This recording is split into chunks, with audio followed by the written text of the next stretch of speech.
Imagina que estás viendo cómo una empresa que vale 60.000 millones de dólares se derrumba en cuestión de meses, dejando a miles de empleados en la calle sin un centavo para su retiro. ¿Te suena a una película de Hollywood o a algo que podría pasar en la vida real?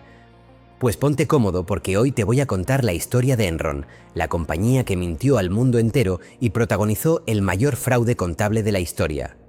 ¿Estás listo para descubrir cómo una gigante energética engañó a todos, incluidos inversores como tú?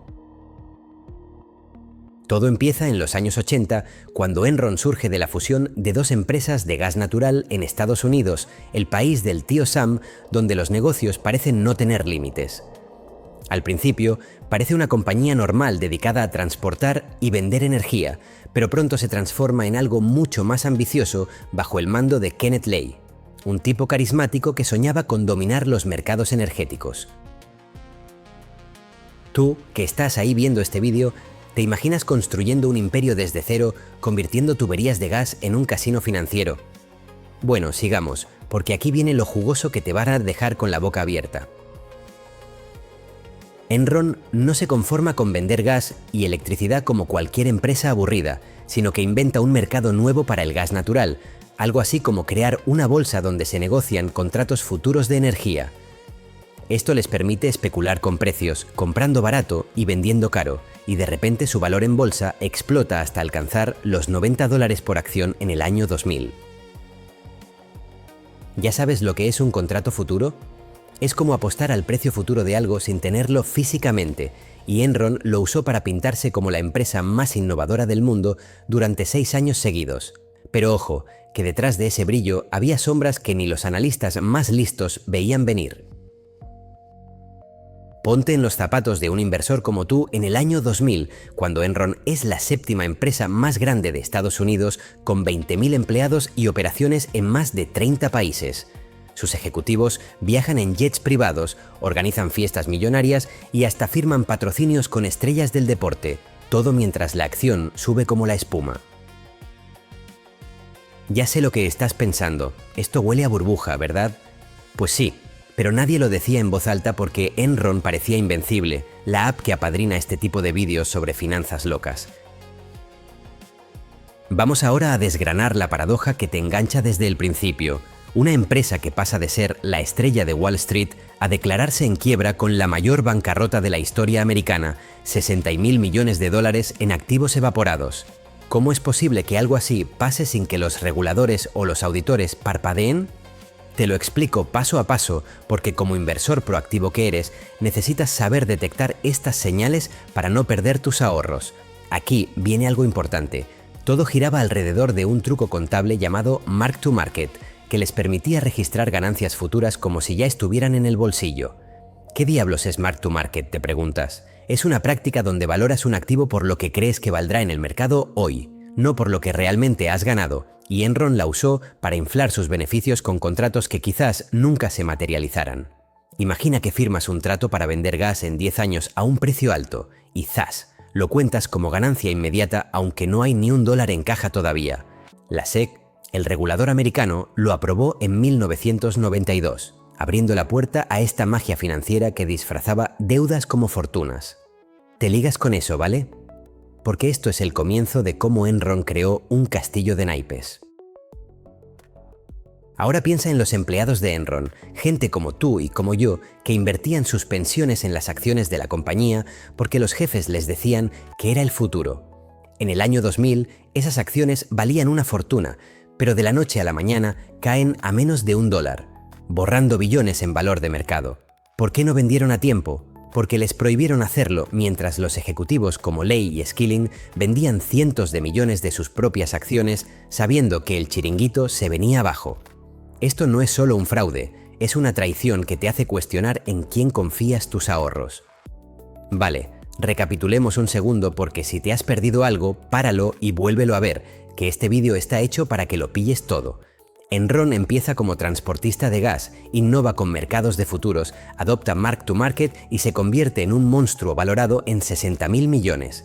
Pero esa innovación esconde el primer ladrillo falso, beneficios inflados que no existen y una cultura de riesgo salvaje donde fallar no es opción. ¿Tienes alguna idea de cómo un CEO como Kenneth Lay, apodado Kenny Boy por sus amigos poderosos, convenció al mundo de que todo iba sobre ruedas? Kenneth Lay funda Enron en 1985 y la lleva a la cima con una visión de desregular los mercados energéticos, liberando precios para que fluyan como en una autopista sin peajes. Él contrata a Jeffrey Skilling, un cerebrito de Harvard que trae ideas locas como tratar la energía como acciones en bolsa, creando un trading frenético que genera comisiones millonarias. Tú, espectador curioso, ¿crees que desregular siempre es bueno o puede salirse de madre como aquí? Pues Enron demostró que sin frenos el capitalismo puede volverse un casino donde pierden los pequeños. Aquí viene la primera señal de alarma que todo inversor como tú debe detectar. En 1997, Enron lanza un negocio en Internet llamado Enron Online, una plataforma de trading que supuestamente revolucionaba el comercio de energía. Parecía genial, miles de millones en transacciones diarias, pero en realidad ocultaba pérdidas enormes disfrazadas de volumen. ¿Sabes lo que es una plataforma de trading? Es como una app donde compras y vendes sin intermediarios, pero Enron la usó para maquillar números y atraer más inversores ciegos. Se te puede poner muy fea si no lees los balances con lupa. Dormirse en los laureles no es opción en este mundo, y Enron parecía imparable hasta que en el año 2001 un analista llamado Bethany McLean publica un artículo en Fortune preguntando ¿cómo gana dinero Enron? Simple, ¿verdad? Nadie podía explicarlo claramente porque los balances eran un laberinto de entidades especiales que escondían deudas. Tú que estás viendo esto, ¿te has preguntado alguna vez por qué una empresa no detalla sus ingresos? Esa pregunta inocente destapa la cloaca y hace que la acción se desplome un 90% en semanas. Vamos a ver los números en letras para que te calen hondo. Enron reportaba ganancias de $1.000 millones anuales mientras acumulaba deudas de más de 13.000 millones ocultas en sociedades pantalla. Sus empleados, 1.000 en Houston solos, veían sus fondos de pensiones, valorados en 2.000 millones, reducirse a la nada porque estaban atados a las acciones. Los ejecutivos cobraban bonos de cientos de millones mientras vendían sus participaciones, un claro conflicto de intereses que huele a estafa desde lejos. ¿Me puede afectar esto a mí hoy?, ¿te preguntas? Absolutamente, porque fraudes así cambian las reglas del juego para todos. Ahora que tienes el gancho, reflexiona un momento. Enron no fue solo un error contable, sino un sistema entero de mentiras avalado por la mejor auditora del mundo, Arthur Andersen. Ellos firmaban balances falsos a cambio de jugosos fees, destruyendo luego documentos cuando el lío explotó. ¿Ya sabes lo que son entidades de propósito especial? Son como empresas fantasmas creadas para meter deudas fuera del balance principal, y Enron tuvo 3.000 de ellas. Esto te hace pensar dónde invertir tus duros sin que te la jueguen. Bueno, sigamos con el ritmo porque el capítulo 1 termina aquí, pero te dejo con tensión. ¿Cómo llegaron a crear ese ejército de sombras financieras sin que nadie parpadeara? En los próximos capítulos desmontamos los trucos de Skilling y cómo la quiebra arrasó pensiones y carreras. Si eres de los que quiere aprender de la historia para no repetirla, dale like y suscríbete para no perderte nada. ¿Qué opinas? ¿Habrías invertido en Enron sabiendo lo que sabes ahora? Vale, ahora que ya tienes el gancho de cómo Enron pasó de gigante a cero en un suspiro, ponte cómodo porque vamos a meternos en la cabeza de los dos cerebros detrás de este imperio, Kenneth Lay y Jeffrey Skilling. ¿Te imaginas construir un coloso energético desde fusiones aburridas de gasoductos hasta convertirlo en el casino más loco de Wall Street? Pues eso hicieron estos dos, pero con trucos que te van a dejar flipando. Tú, que estás ahí invirtiendo tus ahorros, necesitas saber cómo empezaron a inflar beneficios para no caer en la próxima. Kenneth Lay, apodado Kenny Boy por sus amigotes poderosos en Washington, funda Enron en 1985 tras fusionar Houston Natural Gas con Internorth, dos empresas de tuberías de gas en el país del tío Sam. Al principio todo normal, transportan gas natural por miles de kilómetros de ductos, pero Lay sueña grande y desregula el mercado energético en los 90, liberando precios para que fluyan sin controles estatales. ¿Sabes lo que es desregular? Es quitar barreras gubernamentales para que las empresas compitan a lo bestia, y Enron lo usó para crear el primer mercado nacional de gas natural, como una bolsa donde especulas con contratos futuros. Esto les catapulta, pasando de una compañía regional a la séptima más grande de Estados Unidos, con 60.000 millones en valor de mercado. Pero aquí viene el genio oscuro. En 1990, Lay contrata a Jeffrey Skilling, un MBA de Harvard con pinta de tiburón que viene de McKinsey y trae ideas revolucionarias para transformar Enron en una máquina de trading. Skilling convence a Lay de adoptar el mark-to-market, un método contable donde valoras contratos por su precio de mercado actual, no por lo que has cobrado de verdad. Imagina que firmas un contrato de 20 años para vender gas a alto precio y ¡pum!, registras todas las ganancias esperadas ese mismo año, aunque el dinero llegue gota a gota después. La SEC aprueba esto en 1992 y Enron se convierte en la primera no financiera en usarlo, pintando beneficios de cientos de millones que en realidad eran humo. Te ligas con el mark to market, ¿vale? Es como apostar en la ruleta al valor futuro de un activo y contar las fichas antes de que salga el número. Perfecto para trading, pero letal si no hay mercado real para respaldarlo. Enron lo aplica a contratos de gas, electricidad y hasta ancho de banda, estimando ganancias con modelos propios que siempre salían optimistas porque Skilling presionaba para cumplir expectativas de Wall Street. Cada trimestre revisaban y revalorizaban esos contratos, ajustando números para que las ganancias subieran como la espuma, aunque muchas veces las proyecciones fallaban estrepitosamente. ¿Tú como inversor confiarías en balances donde el 90% son promesas futuras disfrazadas de caja real?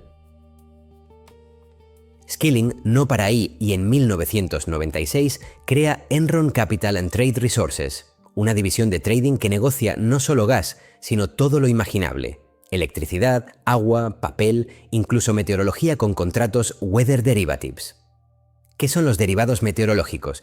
Apuestas a si lloverá más o menos en una región para cubrir riesgos de cultivos o ventas de aire acondicionado, y Enron los usó para generar comisiones locas, reportando el valor total de cada trade como revenue bajo el modelo merchant.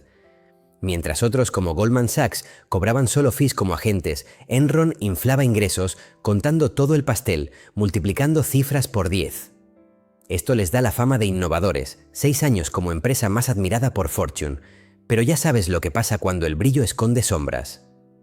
Ponte en la piel de un empleado en Houston, donde Enron tiene su rascacielos reluciente con 20.000 trabajadores motivados por bonos estratosféricos ligados a acciones. Lay y Skilling predican una cultura de rank and yank, donde el 15% inferior es despedido anualmente para fomentar competencia feroz y todos invierten pensiones en stock de la compañía porque es el futuro.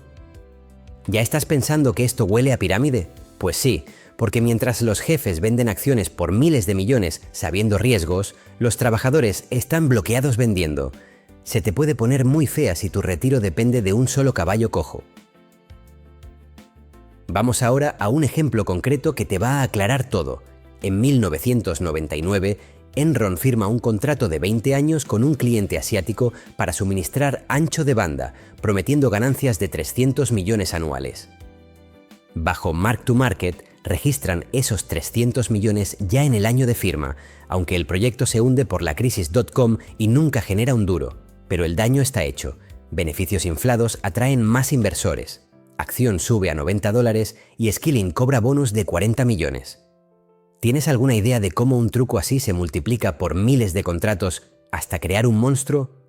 Lay, el visionario carismático, usa su red política para maquillar todo: donaciones a campañas, cenas con presidentes, y hasta propone a Skilling como CEO en 2000 para acelerar la fiesta.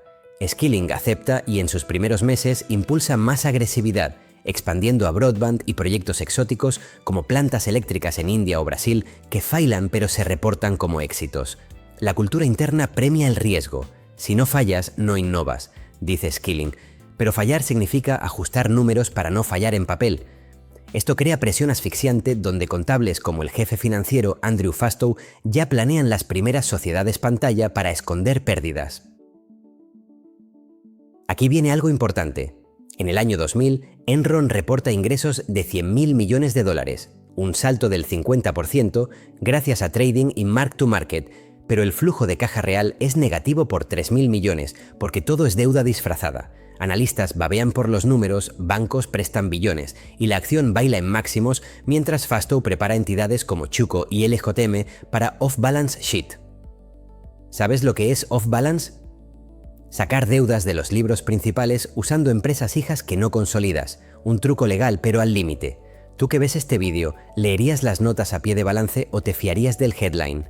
Dormirse en los laureles no es para Enron, que lanza Enron Online en 2000, una plataforma de trading electrónico que mueve 3.000 millones diarios en transacciones, reportando todo como revenue, aunque solo toman fees mínimos. Esto oculta que el modelo Merchant infla el 95% de ganancias y Arthur Andersen, su auditora, firma sin rechistar por fees de 50 millones anuales. Skilling presume en conferencias de ser la empresa más innovadora, convenciendo a fondos de pensiones y viudas de invertir. Pero ya sé lo que piensas. ¿Cuánto podía durar esta fiesta? Bueno, sigamos desmontando porque el imperio de Lai y Skilling se sostiene en trucos iniciales como mark to market que parecen geniales, pero siembran la semilla del colapso. En los próximos capítulos ves cómo Fastow multiplica sociedades pantalla para ocultar deudas reales de 13.000 millones. Si quieres proteger tus inversiones de estos magos contables, analiza siempre flujo de caja real, no solo beneficios declarados.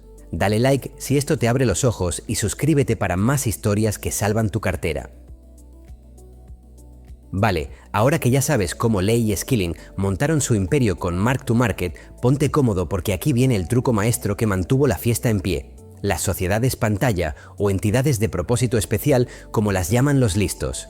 ¿Te imaginas crear miles de empresas fantasmas para esconder deudas millonarias y hacer que tus balances parezcan un sueño dorado? Pues Andrew Fastow, el jefe financiero de Enron, era el mago que lo hacía realidad, y tú como inversor curioso necesitas pillarlo para no morder el anzuelo.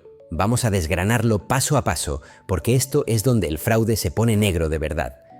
¿Qué diablos son las sociedades pantalla?, te preguntas. Son empresas hijas creadas con un propósito concreto, como absorber pérdidas o deudas que no aparecen en el balance principal de la madre si cumples ciertas reglas técnicas.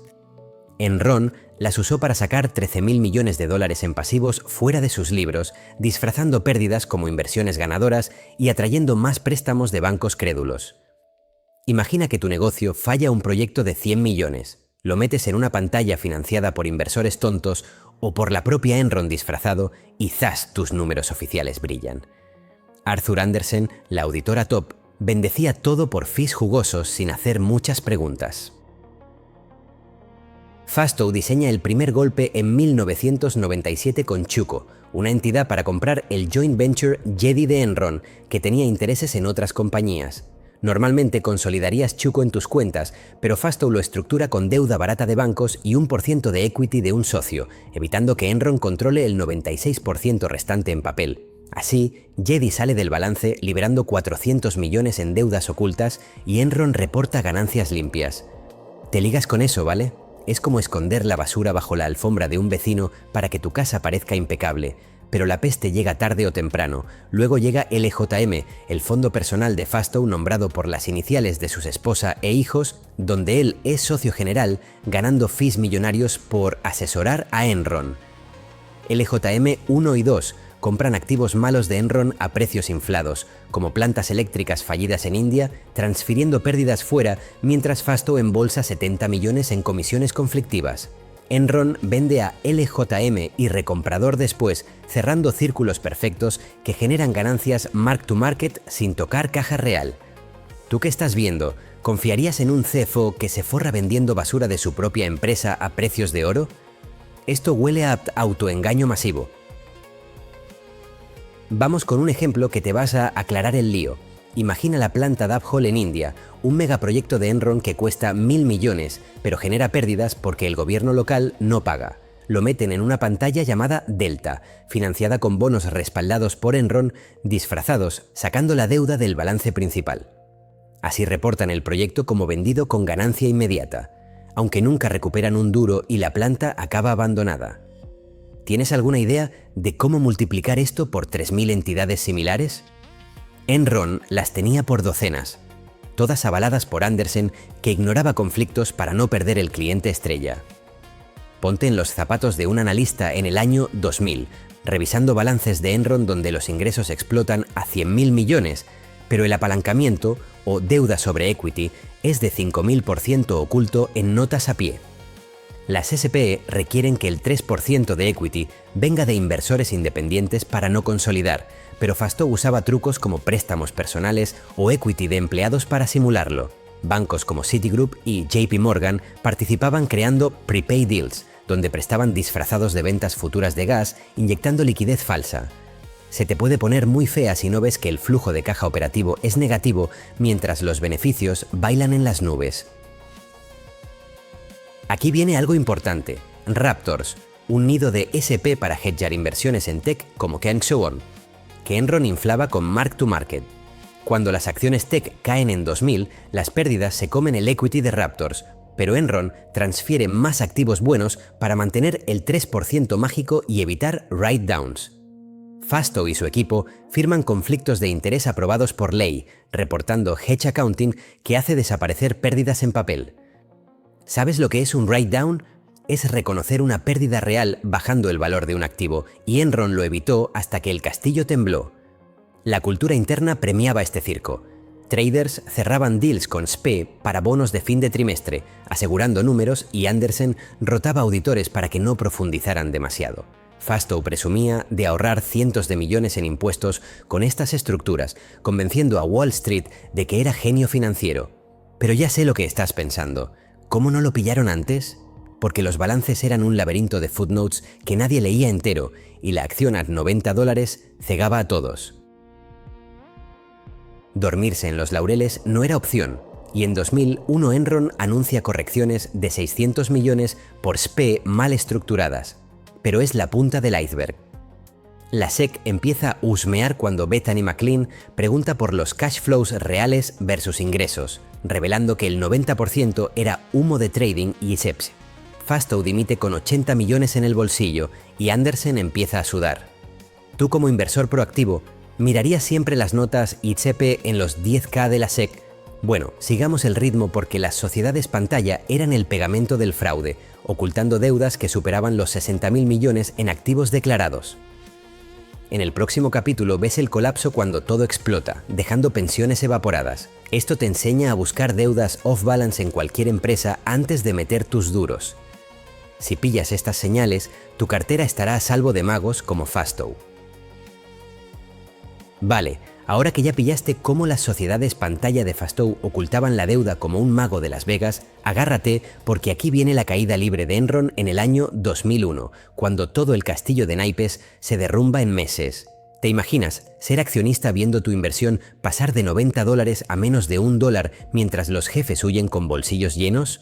Tú que estás ahí cómodo viendo este vídeo, esto te enseña a detectar cuando una estrella se apaga antes de que te queme. Vamos a vivir el colapso paso a paso, porque la tensión sube como en una peli de suspense financiero. Todo arranca en enero de 2001, cuando Jeffrey Skilling toma el relevo de CEO de ley, prometiendo cielo y tierra, pero 6 semanas después dimite de golpe alegando razones personales, dejando a todos con la boca abierta. La acción, que ya cojeaba en $40, se hunde un 20% porque los inversores huelen sangre. Ley vuelve como CEO y convoca una llamada con analistas jurando que la compañía está en su mejor momento, pero ya sé lo que piensas. Si el capitán salta del barco, ¿quién quiere quedarse? Bancos como JP Morgan y Citigroup empiezan a sudar porque tienen miles de millones en préstamos disfrazados colgando de SP frágiles. En marzo, Bethany McLean publica en Fortune ese artículo demoledor preguntando cómo demonios gana dinero Enron con ingresos de 100.000 millones, pero flujo de caja negativo de 1.300 millones en el primer semestre. Tú, como inversor proactivo, te habrías parado a leer ese cash flow statement en el 10Q. Pues muchos no lo hicieron y la acción se tambalea mientras la SEC abre una investigación informal sobre las SPE. Skilling, ya fuera, vende más acciones y rumores de crisis en California por manipulación de precios de electricidad avivan el fuego. Aquí viene algo importante. Todo el mundo empieza a tener miedo por lo que esta bola de nieve pueda traer. Abril y mayo pasan con Lai tranquilizando empleados en reuniones masivas, diciendo que compren acciones baratas porque es un chollo increíble, mientras él y otros ejecutivos venden 800 millones en total. Te ligas con eso, ¿vale? Los jefes saben que el barco se hunde, pero te animan a subirte tú con tus pensiones. En agosto, Enron reporta ganancias del primer trimestre, pero el mercado no traga y la acción cae a $39. Fastow sigue moviendo SP como LJM para tapar agujeros, pero Andersen retira al auditor principal por presiones internas. Se te puede poner muy fea cuando los perros guardianes miran para otro lado. El 16 de octubre de 2001 es el detonante. Enron anuncia una pérdida de 618 millones en el tercer trimestre y un cargo no recurrente de 1.210 millones por estructuraciones financieras fallidas, básicamente admitiendo que las SP eran un desastre. Ley corta un 1.200 millones en equity de accionistas y culpa a Fastow, que dimite 2 días después con bolsillos llenos. ¿Tú que ves esto, qué harías si tu broker te llama vendiendo en pánico? La acción se desploma un 40% en un día, y Andersen destruye toneladas de documentos esa misma semana, oliendo a obstrucción de justicia desde lejos. Ponte en la piel de los 20.000 empleados en Houston, viendo cómo sus fondos de pensiones, atados al 90% a acciones de Enron, pierden 2.000 millones de valor de la noche a la mañana. Ley les dice, no vendan porque es temporal, pero él liquida su stock personal por 50 millones mientras bloquea ventas internas. ¿Sabes lo que es un fondo 401k? Es el plan de pensiones americano donde inviertes pretax en acciones de tu empresa y en Enron se convirtió en trampa mortal para miles de familias como la tuya. La traición duele más que la pérdida porque los ejecutivos se forraron vendiendo a $90 sabiendo el final. Vamos a los números en letras para que calen. De enero a diciembre la acción cae 99%, accionistas pierden 70.000 millones en valor de mercado y acreedores enfrentan un pelo de lo adeudado. Empleados ven pensiones pasar de 2.500 millones a cero porque la compañía bloquea transferencias, mientras ratings junk impiden ventas. Ejecutivos como Rice de Broadband cashean 53 millones antes del crash y Ley niega saber nada en llamadas grabadas. ¿Me puede afectar esto hoy si invierto en energéticas? Claro, siempre chequea insider trading en formularios de la SEC. Bueno, sigamos el ritmo porque el colapso de Enron deja un reguero de víctimas que exploramos en el próximo, con juicios épicos y pensiones pulverizadas. Esto te graba en la cabeza que flujo de caja manda sobre beneficios inflados y ventas de insiders son bandera roja. Si quieres no repetir errores de 2001, analiza siempre SPE y ratings antes de apostar tus duros. Dale like si la tensión te atrapó y suscríbete para no perder el final explosivo. Vale, ahora que viviste el colapso vertiginoso de Enron en 2001, ponte cómodo porque aquí viene el lado humano que te va a revolver las tripas. Miles de empleados viendo sus pensiones evaporarse mientras los jefes enfrentan juicios épicos por fraude masivo. ¿Te imaginas trabajar 20 años en una compañía que te convence de meter todos tus ahorros en sus acciones solo para despertarte sin nada? Tú que estás ahí planeando tu retiro, esto te hace replantearte dónde guardas tus duros porque las víctimas olvidadas de Enron son gente como tú y como yo. Vamos a desgranar las consecuencias porque el dolor real no está en los billones perdidos, sino en las vidas destrozadas. Primero, los empleados. 20.000 trabajadores en Houston y otros miles por el mundo tenían sus fondos 401k, esos planes de pensiones americanos donde inviertes pretax, atados al 90% a acciones de Enron porque Ley y Skilling lo incentivaban con matching contributions. En el pico de $90 por acción, esos planes valían 2.500 millones de dólares, suficientes para jubilaciones dignas después de décadas de lealtad. Pero en noviembre de 2001, cuando la acción toca los 60 centavos y la compañía bloquea todas las ventas internas por política corporativa, esos ahorros se evaporan a menos de 100 millones. Te ligas con eso, ¿vale? Imagina contarle a tu familia que el futuro que soñabas se fue al garete por órdenes de los jefes que sabían el final. Ponte en la piel de alguien como Sharon Watkins, la vicepresidenta que escribe un memo a Ley en agosto de 2001 advirtiendo de contabilidad dudosa que podría implosionar en un cuarto, pero nadie hace caso porque cuestionar al imperio era suicidio profesional.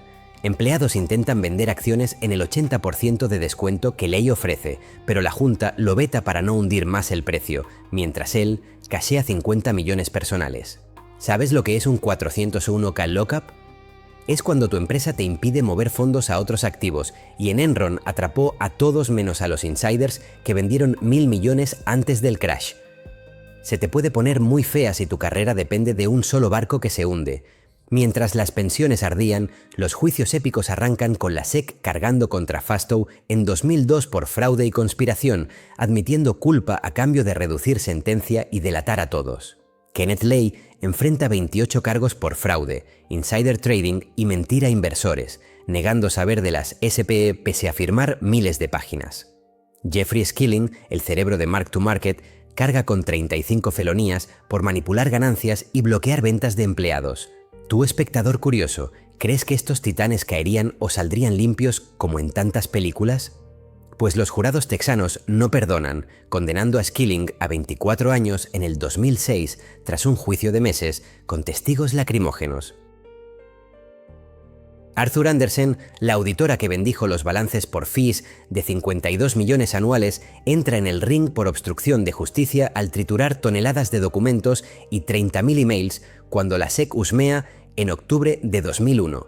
David Duncan, el socio de Enron, ordena el shredding masivo invocando políticas de retención, pero el jurado ve encubrimiento y condena a la firma en junio de 2002, dejando a 85.000 empleados en paro.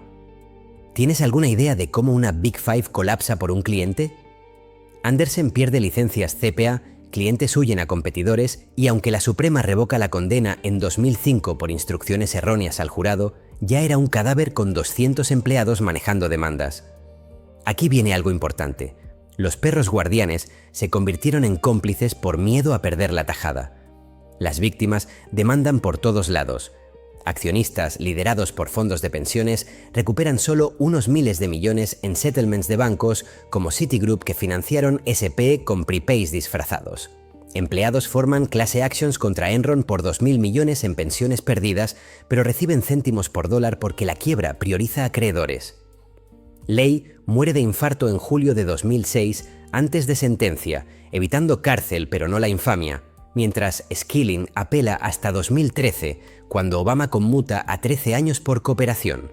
Fastow cumple 6 años saliendo en 2010, escribiendo libros sobre ética desde su mansión.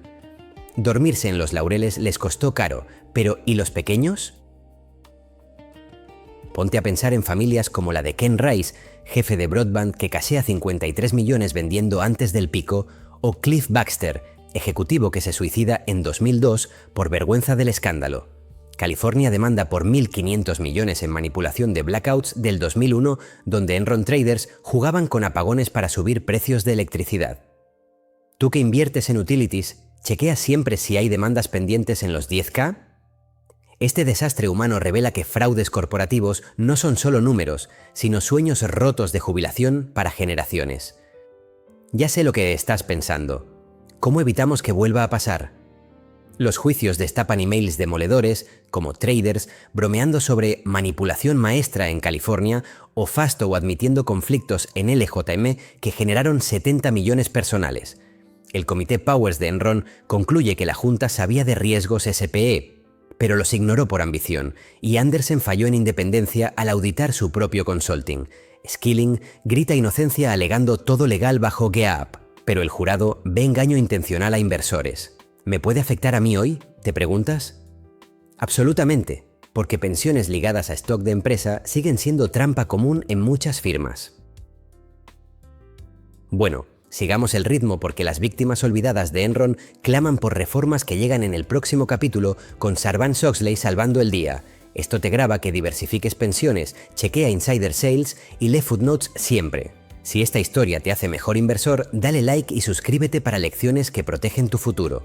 ¿Qué habrías hecho tú atrapado en ese 401k?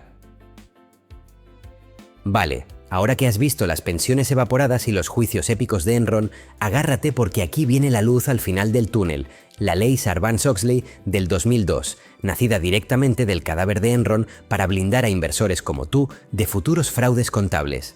¿Te imaginas un mundo donde los CEO firman con su vida los balances y las auditoras no pueden ser amiguitas de sus clientes? Tú que estás ahí planeando tu cartera, esta reforma te protege cada día sin que lo sepas, restaurando confianza en Wall Street tras el pánico del 2001. Vamos a desgranarla porque entender Sarbanes-Oxley es tu escudo contra la próxima Enron disfrazada. Sarbanes-Oxley, o SOC como la llaman los pros, la aprueba el Congreso americano en julio de 2002 con apoyo bipartidista furioso después de Enron, WorldCom y Tyco, que borraron billones en confianza pública. Paul Sarbanes y Michael Oxley, sus promotores, crean la PCAOB, una junta supervisora de auditorías públicas bajo la SEC para acabar con la fiesta de Arthur Andersen, que bendijo mentiras por fees millonarios. ¿Sabes lo que es la PCAOB? Es un ente independiente que registra auditores, establece estándares y multa por chapuzas, asegurando que los perros guardianes muerdan de verdad.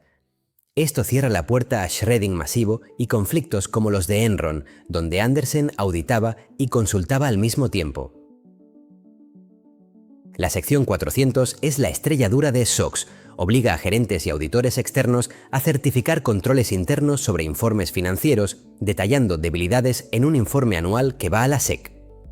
Imagina que Enron intenta esconder SPE como Chuco o LJM bajo SOX, tendrían que divulgar off-balance arrangements materiales en tiempo real, con CEO y CFO firmando personalmente bajo pena de 20 años de cárcel y multas de 5 millones. Tú como inversor proactivo te ligas con eso, ¿vale? Ahora lees en los 10K si una empresa tiene deudas fantasmas y si mienten, van a la sombra como Skilling. Se te puede poner muy fea para los magos contables de hoy. Otra joya es la sección 302. Los ejecutivos certifican que los estados financieros son precisos y divulgan cambios materiales en días hábiles, acabando con sorpresas como el cargo de 1.200 millones de Enron en octubre del 2001. SOX prohíbe préstamos corporativos a insiders, veta que auditores vendan servicios no auditoría por más del 75% de fees, y obliga a comités de auditoría independientes con al menos 3 expertos financieros. ¿Tienes alguna idea de cómo esto habría parado a Fastow ganando 70 millones en LJM? La junta de Enron, dormida en los laureles, ahora vigila de cerca sin conflictos. Aquí viene algo importante. Protección a whistleblowers como Sharon Watkins, con anónimos y antidiscriminación. Ponte en los zapatos de un CFO en 2005 implementando SOX por primera vez. Costos suben un 30% para grandes firmas con evaluaciones costo de controles, pero fraudes caen drásticamente porque nadie quiere jugar con fuego. Críticos dicen que asfixia a pymes con compliance caro, pero estudios muestran que empresas SOX compliant tienen menor costo de capital porque inversores confían más en números limpios.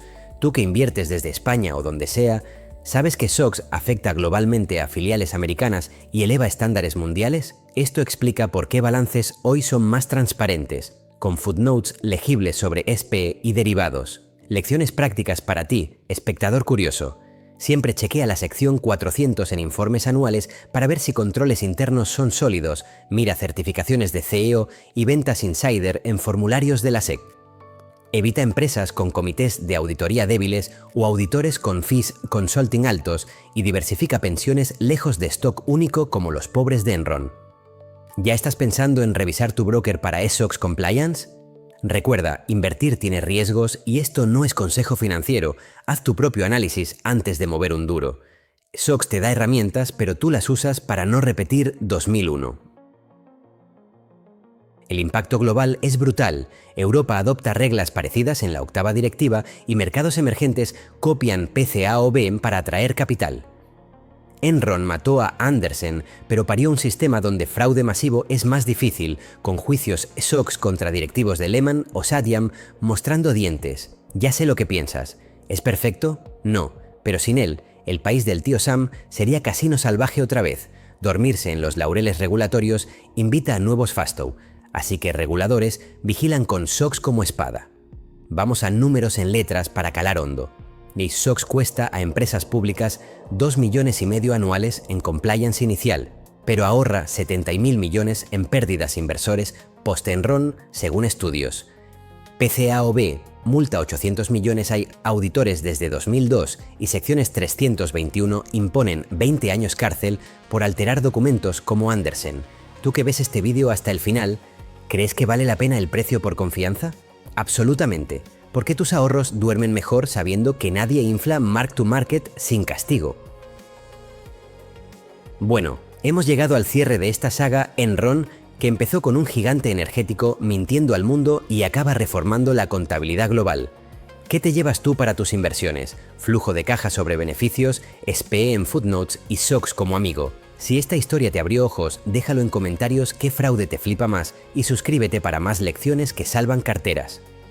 Nos vemos en el próximo vídeo. Protege tus duros y hasta pronto.